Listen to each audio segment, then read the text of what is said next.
The courtroom air hung thick with unspoken accusations, every cough and rustle amplified into a judgment. My father's words, echoing against the cold marble walls, felt like a physical blow. He described a family reunion, a joyous occasion I was supposedly disrupting with my overreaction.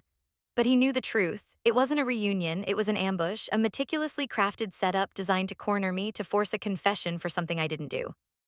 The judge, a woman with eyes that seemed to see straight through you, finally spoke, her voice cutting through the tension like a shard of ice. It's not just that she was uninvited. The weight of those words crushed the last of my hope, leaving me exposed and vulnerable in a place that was supposed to deliver justice. If you've ever had a father or mother who didn't have your back, subscribe now to find a family that understands. My name is Stephanie, and this is the story of how my own family tried to destroy me. It all started with a simple invitation, or rather the lack thereof. My father, a man who always prized appearances over authenticity, announced a family reunion, a grand celebration at our ancestral home, a sprawling estate nestled in the countryside. It was supposed to be a time for laughter, reminiscing, and reconnecting with loved ones. But as the date drew nearer, I noticed something was amiss. There was no invitation for me. When I confronted my father, he brushed it off with a dismissive wave of his hand, claiming it was all a misunderstanding, a mere oversight. "It's just a reunion, Stephanie," he said, his eyes avoiding mine. "Nothing for you to worry about." But I knew better. I could feel the tension simmering beneath the surface, the subtle glances exchanged between my aunts and uncles, the hushed whispers that ceased abruptly whenever I entered the room. It was as if I were a pariah, an unwelcome guest in my own family. The truth was, I had become a threat to their carefully constructed facade of perfection. A few months prior, I had stumbled upon some unsettling information regarding the family business, shady dealings involving offshore accounts and questionable investments. When I raised my concerns, I was met with resistance and denial. They dismissed my claims as paranoia, accusing me of trying to stir up trouble. But I knew what I had seen, and I refused to back down. That's when the whispers started, the subtle acts of sabotage, the deliberate attempts to isolate me from the rest of the family. They tried to paint me as unstable, unreliable, someone whose judgment couldn't be trusted. And now this reunion was their final act, a chance to publicly humiliate me, to discredit my accusations once and for all. I decided to play along, to pretend that I was oblivious to their machinations. I smiled, I nodded, I acted like the dutiful daughter, all the while gathering evidence, documenting their every move. I knew that exposing their lies would be a dangerous game, but I was determined to fight back, to reclaim my voice, to prove that I would not be silenced. They underestimated me, mistaking my silence for weakness. They thought they had won, but they were wrong. The reunion was not a celebration, it was the beginning of their downfall. The days leading up to the reunion were filled with a suffocating sense of dread. I watched as my cousins gleefully posted about the upcoming festivities on social media, their smiles feeling like daggers twisting in my gut. The family group chat buzzed with excitement, plans being made, old memories being shared. I was intentionally excluded, my messages ignored, my presence erased. It was a cruel and calculated form of psychological warfare, designed to break my spirit and force me to surrender. I refused to give them the satisfaction. I spent my days meticulously preparing, gathering every piece of evidence I had collected, building a case that would expose their lies and reveal their true nature. I knew that the reunion would be their battleground, and I was determined to fight back with every weapon at my disposal. The night before the event, I barely slept, my mind racing with possibilities and anxieties. I knew that the stakes were high, that my reputation, my relationships, everything I held dear was on the line. But I also knew that I couldn't back down. I had come too far, seen too much, to simply walk away and let them win. The day of the reunion dawned bright and sunny, a stark contrast to the storm brewing inside me. As I drove towards the family estate, I couldn't help but feel a sense of foreboding. The sprawling lawns, the manicured gardens, the grand facade of the house, it all felt like a carefully constructed illusion, hiding the dark secrets that lay beneath. I parked my car a distance away from the main entrance, not wanting to draw attention to my arrival. I took a deep breath, steeled my nerves, and walked towards the house, ready to face whatever awaited me inside. The air was filled with laughter, music, and the aroma of grilled meats. As I stepped into the grand ballroom, the conversations died down, all eyes turning towards me. My father stood at the head of the room, a look of barely concealed anger on his face. "What are you doing here, Stephanie?" he demanded, his voice echoing through the room. "I told you you weren't invited." I stood my ground, my voice steady and unwavering. "I'm here to expose the truth," I said, my gaze sweeping across the room, meeting the eyes of my aunts, uncles, and cousins. "I'm here to reveal the secrets you've all been trying to hide." That's when I saw her standing beside my father, her hand resting on his arm. The person I trusted most was one of them. The woman was my sister, Emily. I remember the shock rippling through me, colder than ice. Emily, the one person who always had my back, the confidant who knew all my secrets, was standing there, betraying me in front of everyone. The room erupted in chaos. Accusations flew like poisoned darts, family members taking sides, old grudges resurfacing. My father, emboldened by Emily's support, launched into a tirade, accusing me of being delusional, of trying to destroy the family legacy. He spoke of my fragile mental state, hinting at past struggles I had confided in him years ago, twisting my vulnerabilities into weapons against me. Emily stood beside him, her face a mask of false concern, occasionally interjecting with carefully crafted lies designed to undermine my credibility. I tried to defend myself, to present the evidence I had gathered, but my voice was drowned out by the chorus of condemnation. They had orchestrated this perfectly, turning my own family against me, isolating me in a sea of animosity. The judge's words echoed in my mind. It's not just that she was uninvited. It was about so much more than that. It was about silencing me, about protecting their secrets, about preserving their power. In the days that followed, the consequences of that disastrous reunion crashed down upon me. I lost my job, my reputation was tarnished. Friends and acquaintances distanced themselves, afraid of being associated with the troublemaker who had dared to challenge the family. My phone rang constantly, but it was never good news. It was debt collectors, lawyers, and anonymous callers hurling insults and threats. I tried to reach out to my other siblings, hoping that someone would see through the lies, that someone would offer me a lifeline, but they remained silent, unwilling to risk their own standing within the family. I was alone, cut off from everyone and everything I had ever known. Sleepless nights became the norm, my mind replaying the events of the reunion over and over again, searching for a way out, a way to undo the damage. I felt like I was drowning, the weight of injustice pressing down on me, suffocating me. Food lost its taste, laughter its meaning. I was consumed by a gnawing sense of despair, wondering if I would ever escape the darkness that had enveloped my life. The betrayal cut deep, the crimson stain spreading across my soul. I attempted to clear my name, to prove my innocence, but every door slammed shut in my face. The legal system, once a beacon of hope, seemed to be rigged against me, influenced by my family's wealth and power. Lawyers quoted exorbitant fees, knowing I couldn't afford them. Judges dismissed my claims, siding with my father's polished image and carefully constructed narrative. I felt like I was trapped in a nightmare, running in circles with no escape in sight. The harder I fought, the deeper I sank. I tried to reason with my father, to appeal to his sense of decency, but he remained unmoved, his eyes cold and devoid of empathy. He saw me not as his daughter, but as an obstacle to be removed, a threat to be neutralized. Emily, too, remained steadfast in her betrayal, her words laced with venom and contempt. She accused me of being jealous, of trying to tear the family apart out of spite. Her words stung, but they also fueled my resolve. I realized that I couldn't rely on anyone but myself. If I wanted to survive, I had to fight back, not with anger or emotion, but with intelligence and strategy. The weight of injustice pressed down on me, but beneath it, a spark of defiance flickered, refusing to be extinguished. They wanted me to break, they wanted me to give up, but I wouldn't let them win. The plan was forming. It would be slow, methodical, and utterly devastating. They had mistaken my silence for surrender. They were about to learn just how wrong they were. The following months were a blur of darkness. I lost everything: my apartment, my car, my sense of self-worth. I was living on the streets, scavenging for food, dodging shadows, both real and imagined.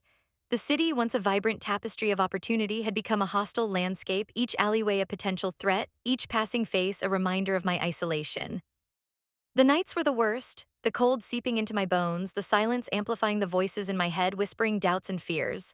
I remember one night, huddled beneath a bridge, the rain lashing down, feeling utterly broken, like a discarded piece of trash. I considered just giving up, letting the darkness consume me, finding a way to simply leave this world and end the pain. The thought was a tempting siren song, promising release from the torment that had become my constant companion. But then something inside me snapped. A flicker of defiance, a spark of resilience ignited in the depths of my despair. I thought of my mother, who had always taught me to be strong, to never let anyone break my spirit. I remembered her words echoing in my mind: "You are a fighter, Stephanie, never forget that." And in that moment, I knew I couldn't give up. I wouldn't let them win. I would claw my way back from the abyss, no matter how difficult the journey. The world had tried to break me, but it had failed. It had only made me stronger, more determined, more ruthless. The next morning, I woke up with a newfound sense of purpose. The despair hadn't vanished completely, but it had receded, replaced by a cold, burning resolve. I knew that I couldn't undo the damage that had been done, but I could control my future. I could rebuild my life, brick by brick, and I could make them pay for what they had done to me. The first step was to survive. I found a local shelter, a haven for the lost and forgotten. It wasn't much, but it was a roof over my head, a warm meal, and a sense of community. I started volunteering at the shelter, helping others who were struggling, finding solace in their stories, drawing strength from their resilience. I also started researching, spending hours at the public library, poring over legal documents, financial statements, anything that could help me understand the extent of my family's corruption. I discovered that their shady dealings went far deeper than I had initially imagined, reaching into powerful circles involving influential people. I realized that exposing them would be even more dangerous than I had thought, but I was no longer afraid. I had nothing left to lose. As I delved deeper into their world of deceit, I started to see patterns, vulnerabilities, weaknesses that I could exploit. I learned that my father's carefully constructed image was built on a foundation of lies, that his success was due to a series of unethical and illegal actions. I discovered that Emily was deeply in debt, gambling away her inheritance, desperate to maintain her lavish lifestyle. Their biggest weakness, they thought they were untouchable, that their wealth and power would protect them from any consequences. They were wrong. I started to meticulously plan my revenge, mapping out every detail, anticipating every move. I knew that I couldn't confront them directly, not yet. I needed to gather more evidence to build an airtight case that would leave them no room to maneuver. I became a ghost, moving in the shadows, observing their every move, listening to their conversations, documenting their crimes. I used my knowledge of their personalities, their relationships, their fears to manipulate them to sow seeds of doubt and suspicion. It was a slow, methodical process, but it was working. I could feel the ground shifting beneath their feet, the cracks appearing in their carefully constructed facade. The transformation was complete. The vulnerable, naive Stephanie was gone, replaced by a calculating, determined strategist. I had embraced the darkness, using their own tactics against them. I learned to lie, to deceive, to manipulate, all in the name of justice. I knew that I was walking a dangerous path, that I risked losing myself in the process, but I was willing to pay the price. They had taken everything from me, and I would take everything from them. I spent countless nights hunting my skills, studying their habits, learning their secrets. I became a master of disguise, blending into their world, becoming invisible. I infiltrated their inner circle, gaining their trust, all the while gathering information, planting seeds of discord. They never suspected a thing. They saw me as broken, defeated, someone who had given up. They couldn't have been more wrong. The storm was coming, and it was going to be devastating. I began to record everything, every conversation, every meeting. They would confess and not even realize it until it was too late. I would be sure of it. I started small, focusing on Emily. Her gambling habit was a gaping wound, a vulnerability I could exploit. I leaked information about her debts to her husband, painting a picture of financial ruin that threatened their carefully constructed life. The fights were spectacular, the kind that shook the foundations of their marriage. I made sure the right people accidentally overheard, fueling the gossip mill, turning her friends against her. Then I subtly guided the attention of the local authorities to her business dealings. It was a delicate dance, a game of whispers and shadows, but I watched with satisfaction as the pressure mounted, as her world began to crumble. I wasn't after her life, only her reputation and comfort. The same could not be said for my father. My father was a more difficult target. His empire was vast, his connections deep. I couldn't attack him directly without risking exposure. I needed a different approach, something subtle, something that would unravel his web of lies from the inside out. I started by targeting his associates, the people who enabled his corruption. I dug into their pasts, uncovering secrets they had desperately tried to bury. Tax evasion, shady deals, affairs, I had it all. Then I anonymously sent the information to the relevant authorities, triggering investigations, lawsuits, and a media frenzy. One by one, his allies began to fall, their reputations tarnished, their careers ruined. With each fall, my father's shield grew weaker, his carefully constructed image chipped away. I knew I was playing with fire, that one wrong move could expose me and ruin everything. There were close calls, moments when I thought I had been discovered, when my heart pounded in my chest and I had to think fast to evade suspicion. Once my father's head of security, a hulking brute with a cold stare, followed me for several blocks. I ducked into a crowded market, weaving through the throngs of people, losing him in the chaos. Another time, Emily confronted me directly, her eyes blazing with anger, accusing me of trying to destroy her life. I feigned innocence, playing the part of the concerned sister, offering her sympathy and support. It was a risky gambit, but it worked. She bought my act, at least for the moment. I knew it was only a matter of time before she figured out the truth, but by then it would be too late. The key to my plan was meticulous documentation. I recorded everything, every conversation, every meeting, every transaction. I used hidden cameras, disguised microphones, and encrypted software to gather evidence without raising suspicion. I became a digital ghost, lurking in the shadows of the internet, intercepting emails, hacking into databases, uncovering the truth that they had so desperately tried to hide. I built a digital fortress, a secure vault where I stored all the evidence, protecting it from prying eyes. I knew that this evidence was my most powerful weapon, the key to their downfall. I consulted with a forensic accountant, a grizzled veteran who had seen it all, to help me decipher the financial records, to trace the flow of money, to uncover the hidden assets. I learned about shell corporations, offshore accounts, and sophisticated money laundering schemes. The deeper I delved, the more I realized the extent of their corruption. I also consulted with a lawyer, a sharp, tenacious woman who believed in justice. I showed her the evidence I had gathered, explaining my plan, asking for her guidance. She was initially hesitant, warning me about the risks, but she was also impressed by my determination, my meticulous preparation. She agreed to help me, providing me with legal advice, guiding me through the complex legal landscape. She helped me understand the laws, the loopholes, and the potential pitfalls. She also helped me prepare for the inevitable legal battles that would follow. I knew that exposing my family would be a long and arduous process, but I was prepared to fight to the very end. It was like she believed in me, and I knew I could trust her with my life. The anticipation was excruciating. I could feel the noose tightening around their necks, the walls closing in. They sensed that something was wrong, that the tide was turning, but they couldn't pinpoint the source of the threat. They became paranoid, suspicious of everyone, turning on each other. The family gatherings became tense, filled with accusations and recriminations. The cracks in their facade were widening, revealing the ugliness beneath. I watched with a cold satisfaction as their world crumbled around them. I chose a day that was significant to them, the anniversary of their greatest success. The day they thought they were untouchable, that would be the day I struck. The exact day they tried to end me, I exposed the truth. The truth was buried in a Swiss bank account, a series of transactions so complex they seemed designed to be impenetrable. But I had cracked the code. It was a slush fund used to pay off officials, silence witnesses, and bury scandals. And my father was the sole signatory. The document was digital, hidden deep within an encrypted server, accessible only with a multi-layered security protocol. It would take weeks to bypass the firewalls, the encryption, the tracking software. But I had time, I had patience. What I didn't have was access. That is, until I got close to his new assistant, a young woman named Sarah who was eager to climb the corporate ladder and, more importantly, incredibly naive. I befriended her, playing the role of a sympathetic ear, a confidant. She spoke about her admiration for my father, his brilliance, his generosity. I listened patiently, nodding, offering words of encouragement, all the while subtly probing, searching for weaknesses, vulnerabilities. She mentioned his tendency to leave his laptop unlocked when he stepped away from his desk, an opportunity. It took weeks of careful planning, of cultivating Sarah's trust, of waiting for the perfect moment. Finally, it arrived. My father was out of town on a business trip. Sarah was alone in his office, working late. I called her, pretending to be a delivery driver with a package for my father. She buzzed me in without hesitation. I entered the office, my heart pounding in my chest. I found Sarah at her desk, engrossed in her work. I offered her a friendly smile, a cup of coffee. We chatted for a few minutes, making small talk. Then I casually steered the conversation toward my father's laptop. "He's so busy," I said. "I don't know how he keeps track of everything." Sarah laughed. "He's a genius," she said, "but he's also a little careless. He leaves his laptop unlocked all the time." My pulse quickened. This was it. "Really?" I said, feigning surprise. "I'm surprised he doesn't worry about security." Sarah shrugged. "He says he trusts everyone." I excused myself to use the restroom, my mind racing. This was my only chance. I slipped into my father's office, my hands trembling.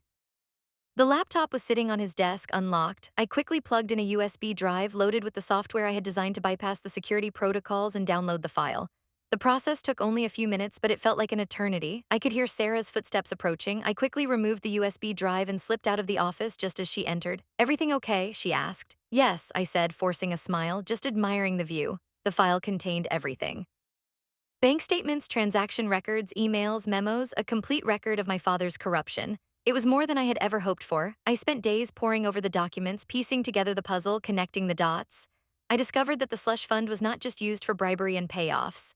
It was also used to finance illegal activities, to support criminal organizations, to silence anyone who threatened his power. The crimson on his hands was far deeper than I had ever imagined. I knew that exposing this information would not only destroy my father's reputation and career, but it would also land him in jail. And Emily, her financial woes led to a desperate scheme involving insider trading, using information she gleaned from my father's dealings. The documents laid it all bare. They were both going down. The plan was set. The stage was ready. The final act was about to begin. I drafted an email meticulously detailing their crimes, attaching all the evidence. I addressed it to every major news outlet, every law enforcement agency, every regulatory body. I set the delivery time for the anniversary of my father's greatest triumph. The day he thought he had gone away with everything, I sat back, took a deep breath, and hit send. There was no going back now. My phone immediately began to ring. It was Emily. I didn't answer. Then my father called. I ignored it. Within minutes, the news broke. The story exploded across the internet, dominating headlines, flooding social media.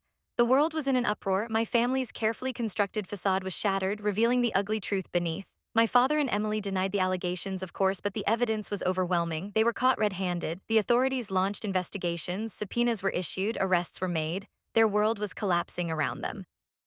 I watched it all unfold from the shadows, a ghost in their machine.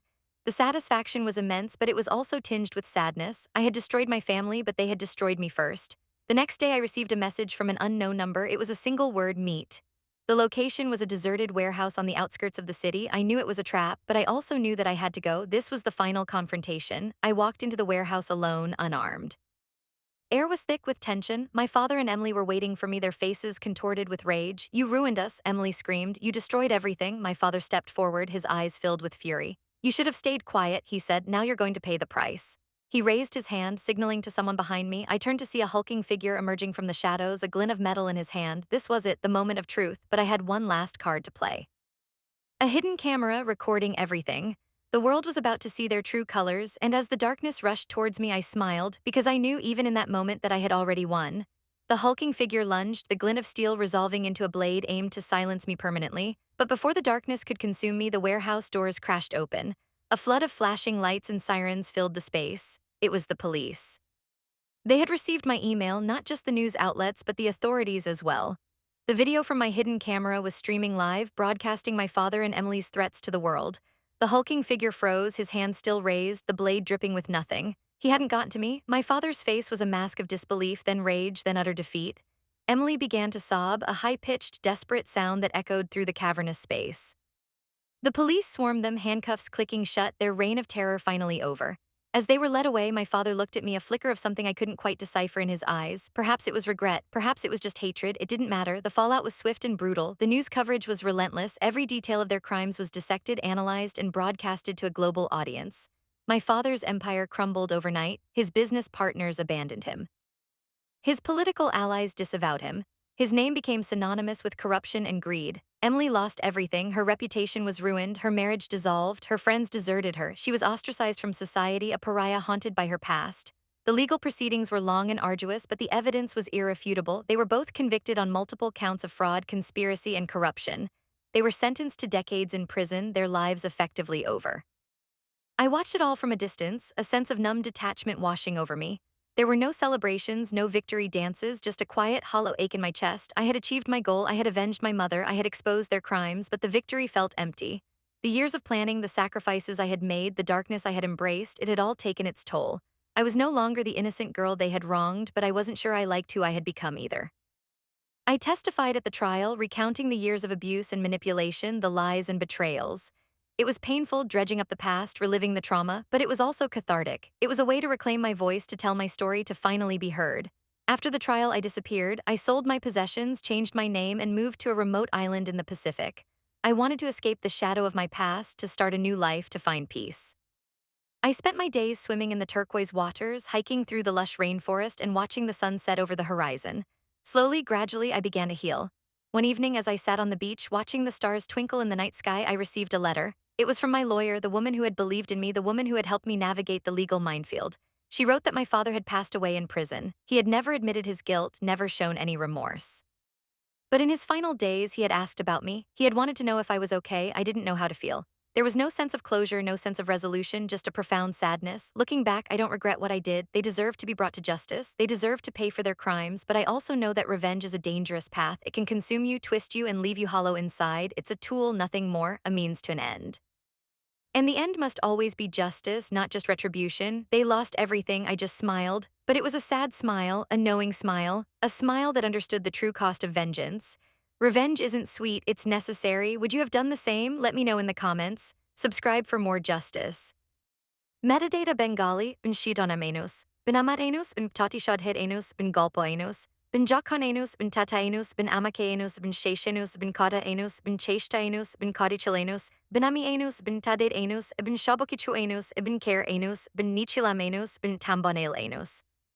Ben Akshananos, ben Tahasamenos, ben Mahilaenos, ben Ektianos, ben Atatunicanos, ben Computadanos, ben Shamanaenos, ben Bashaenos, ben Achinanos, ben Tadanos, ben Chadopashaenos, ben Dataenos, ben Shtimanos, ben Katachaenos, ben Tadanos, ben Chakaenos, ben Tatishadhedanos, ben Chalacanos.